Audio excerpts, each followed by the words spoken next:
रमा, तुम मेरी जिंदगी में ना आती तो। डॉक्टर भीमराव अंबेडकर का पत्नी के नाम प्यार भरा खत 30 दिसंबर 1930 को डॉक्टर भीमराव अंबेडकर ने लंदन से रमाबाई को एक पत्र लिखा था। उसी पत्र का संपादित अंश। रमा, कैसी हो रमा तुम? तुम्हारी और यशवंत की आज मुझे बहुत याद आई। तुम्हारी यादों से मन बहुत ही उदास हो गया है। मेरी बौद्धिक ताकत बहुत ही प्रबल बन गई है। शायद मन में बहुत सारी बातें उमड़ रही हैं। हृदय बहुत ही भावप्रवण हो गया है।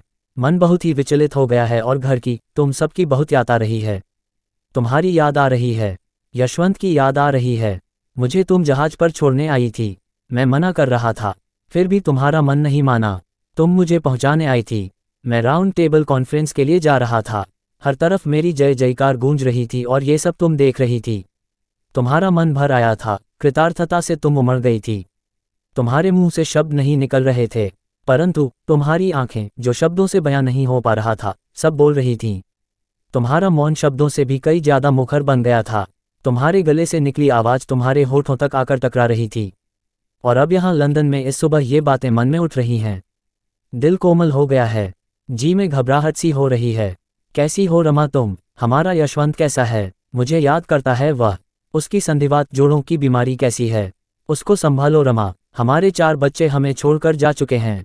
अब है तो सिर्फ यशवंत ही बचा है। वही तुम्हारे मातृत्व का आधार है। उसे हमें संभालना होगा। यशवंत का ख्याल रखना रमा।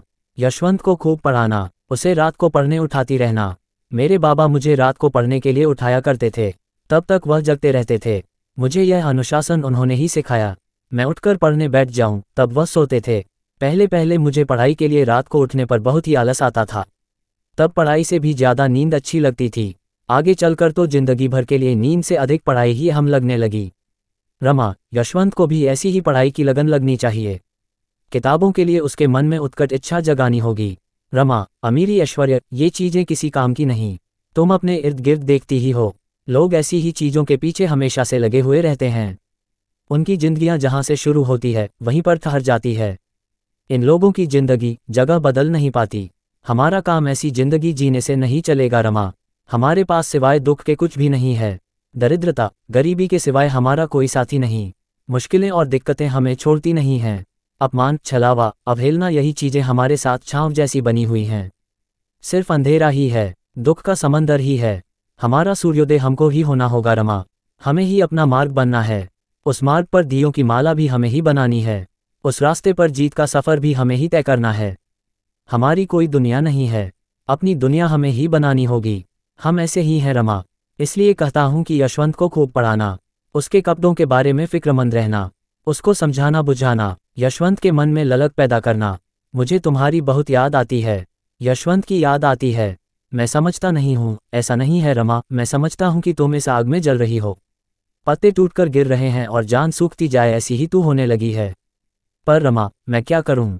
एक तरफ से पीठ पीछे पड़ी दरिद्रता और दूसरी तरफ मेरी जिद और लिया हुआ दृढ़ संकल्प ज्ञान का। सच कहूँ रमा, मैं निर्दयी नहीं, परंतु जिद के पंख पसार कर आकाश में उड़ रहा हूँ। किसी ने पुकारा तो भी यातनाएं होती हैं। मेरे मन पर खरोंच पड़ती है और मेरा गुस्सा भड़कता है। मेरे पास भी हृदय है रमा। मैं तड़पता हूँ, पर मैं बंध चुका हूँ क्रांति से। इसलिए मुझे खुद की भावनाएं चिता पर चढ़ानी पड़ती हैं। उसकी आंच तुम्हारे और यशवंत तक भी कभी कभी पहुँचती है। ये सच है, पर इस बार रमा मैं बाएं हाथ से लिख रहा हूँ और दाएं हाथ से उमड़ आए आंसू पोंछ रहा हूँ। रमा, तुम मेरी जिंदगी में न आती तो, तुम मन साथी के रूप में न मिली होती तो क्या होता? मात्र संसार सुख को ध्येय समझने वाली स्त्री मुझे छोड़ के चली गई होती। आधे पेट रहना, उपला गोईठा चुनने जाना या गोबर ढूंढकर उसका उपला थापना या उपला थापने के काम पर जाना किसे पसंद होगा? चूल्हे के लिए ईंधन जुटा कर लाना मुंबई में कौन पसंद करेगा? घर के चितरे हुए कपड़ों को सीते रहना। इतना ही नहीं, एक माचिस में पूरा माह निकालना है। इतने ही तेल में और अनाज नमक से महीने भर का काम चलाना चाहिए, मेरा ऐसा कहना।